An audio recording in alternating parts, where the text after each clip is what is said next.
This is KGW News at Sunrise. A fire at a home taken over by squatters is pushing people who live in this southeast Portland neighborhood over the edge. I graduated from David Douglas High School in '57. This is my neighborhood, but I just can't put up with this anymore. Coming up, we'll explain why police are handcuffed when it comes to dealing with these squatters. Plus, right now, to store energy, we are using lithium. That's 97% of what's going out on the grid today. And although it works, how we get that lithium is not environmentally friendly. See what a lab in Washington is working on to create a better way to store energy. That's coming up in today's Good Energy segment. And our environment this morning is frosty. A lot of us waking up to icy roads this morning with temperatures at or below the freezing mark. That's the big weather headline this morning. All right, don't stop now, Chris McGinnis. I will briefly break to say it is a Wednesday morning here on the Sunrise Show. It is March 1st, so we're done with February, but not done with the winter weather. Unfortunately, the big term perspective here over the next probably 2 weeks keeps us below average in the temperature department for the first 2 weeks of March. So keep that in mind. In the meantime, let's get you out the door. And it's frosty out there, so that's the big story this morning weather-wise.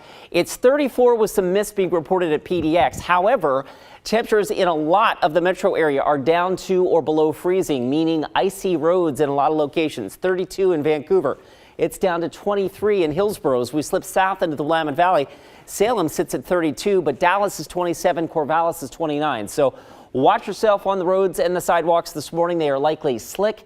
Areas of mist, drizzle, or not drizzle, but fog and freezing fog. That'll lift, and temperatures probably get above freezing mid-morning. Guys, I've got sunshine, or at least partial sunshine, developing this afternoon with high temperatures later today in the lower 40s.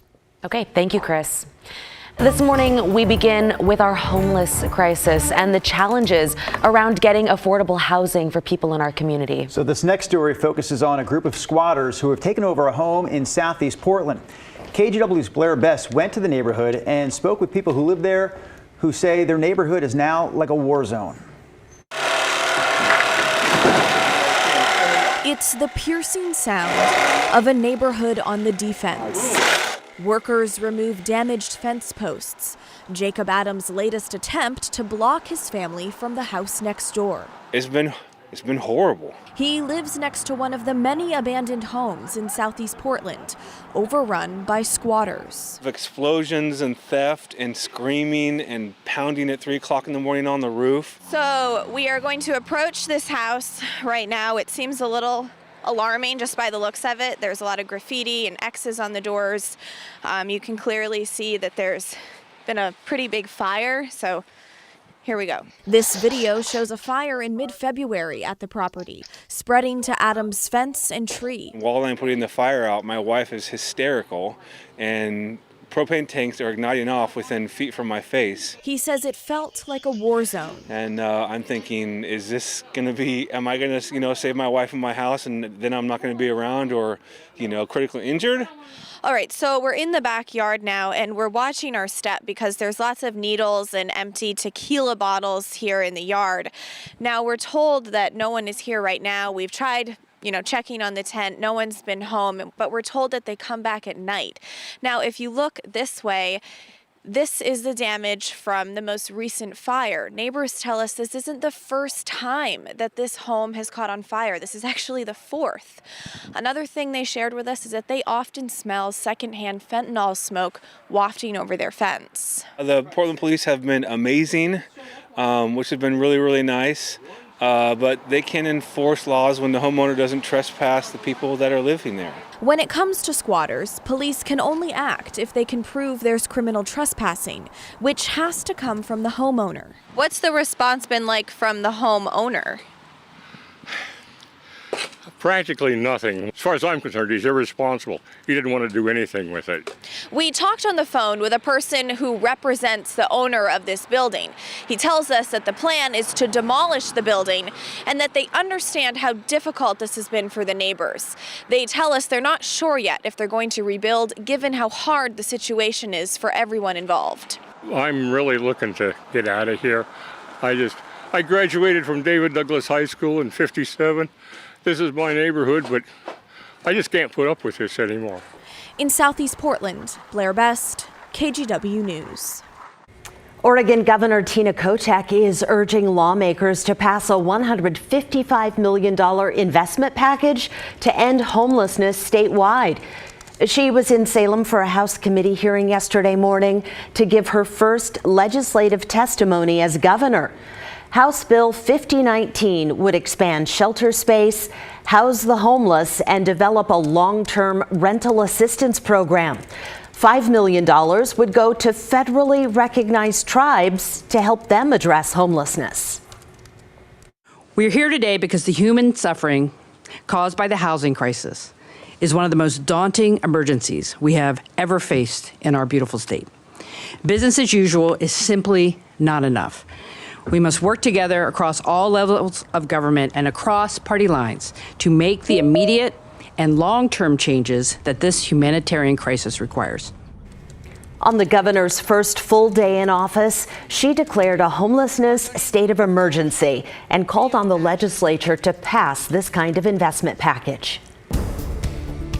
Multnomah County officials are reporting a second suspected death from hypothermia. All we know is the person died in Portland yesterday. At this point, no other details are being released. Multnomah County's medical examiner will investigate to confirm the exact cause of death. That could take weeks or even months.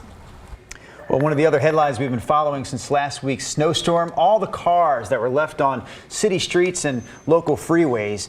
PBOT says about 600, in fact, more than 600 cars were left on local roads and freeways, and about 350 of them were towed. So many people had no option but to ditch their cars last Wednesday. Now we're hearing from a growing list of those people who say the charges to get those cars back is costing them more than $700.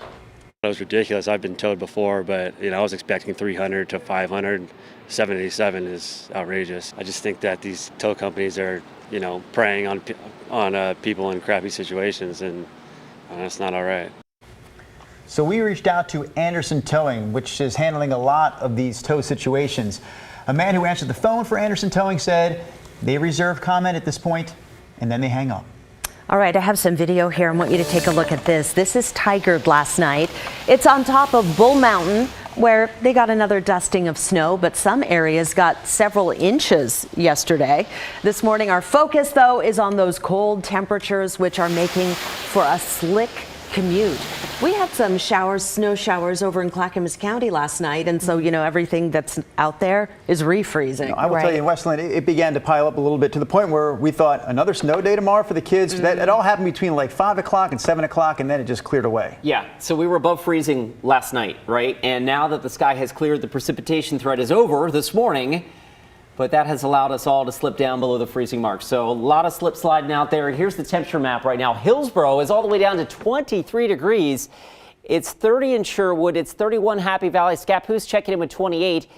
There are a lot of locations out there that are at or in some cases well below freezing. So that's going to make for some slick spots. If you see a road that looks wet or a sidewalk that looks wet this morning, pretty good chance it's got a very thin film of ice. So just watch yourself out there. Right now it's 34 at PDX. That temperature has been bopping around a little bit between 32 and 34. But in any event, you get the idea. Slick morning out there likely in a lot of locations. Salem's down to 32. Corvallis is down to 30 at last check. We hop over the Cascades. Not terribly cold east of the mountains this morning. 21 Baker City, 17 by standards in Burns. That's not cold at all, right? But it's cold enough. And even along the coast, check this out. Astoria, Newport, Florence, North Bend, all below the freezing mark. All right, the beach forecast today, increasing clouds this afternoon, but a pretty nice day with highs in the mid-40s. Columbia River Gorge, it gets windy through the gorge later today with a partly sunny, breezy afternoon. Cascade Locks gets up to about 40 and hopping over the Cascades through central and eastern Oregon. Chilly start with temperatures in the low to mid-40s today. Here's a look at Futurecast. Up and down the I-5 corridor, we thaw out. By mid-morning, we're above the freezing mark. By lunchtime, we're in the mid to upper 30s. And as I roll the clock on Futurecast up to 4 o'clock, most of the I-5 corridor ranging between about 40 and 43 this afternoon, which, by the way, it is March 1st. If you think that's cool, you're right. The average high for this time of the year is 54. So we're a good 10 to 12 degrees below normal. And that trend is likely to continue throughout not only the 7-day forecast, but probably into the first 2 weeks of March. So just to kind of set the table with that. All right, Futurecast today shows the low cloudiness and fog dissipating. We should see some limited sunshine, and then our next weather maker is throwing in some cloud cover. Futurecast even wants to throw a couple sprinkles into the coast range later this afternoon and this evening. But later tonight is when the moisture moves in, and once again, snow levels will be low. We may mix in some snowflakes with the raindrops even on the valley floor in Portland, but we're not going to get below freezing, so there's no accumulation in Portland expected. However, I wanted to point this out.